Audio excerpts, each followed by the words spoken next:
Hindi ko pa inilipat.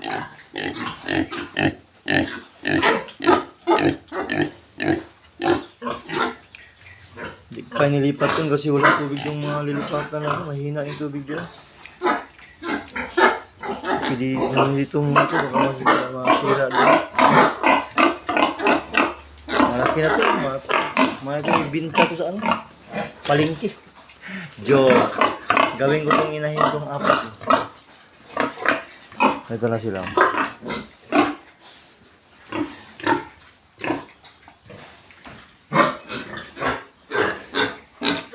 Isa kong baboy.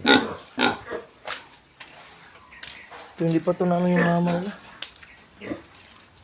Ito naman yung mga anak ko na ano. Ngayong darating na December 20. Ito, malaki-laki na naman yung tiyan niya. Sana maramihan tong anak. Hindi kagaya ng sa iba doon. Kunti lang. Hindi ko na ito pangalanan kasi noon ba ito nila kung parang paglagyan ko ng pangalan. Kaya malipat to sa magandang kulungan, lagyan ko yung pangalan yung ano nila. Para makikita kung sino yung mas magaling mga bigay ng anak. Kasi sa pagkasa ngayon, mag-tiis-tiis mo lang ito.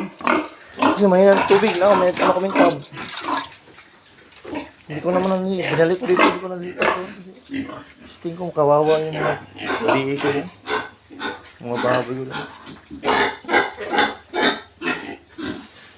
Kaya hindi nun, kailangan pag-alagaan to para baka ito yung makasalba sa kagipitan kagipitan ko ngayon. At hanggang dito na lang po tayo. Maraming salamat. Bye-bye.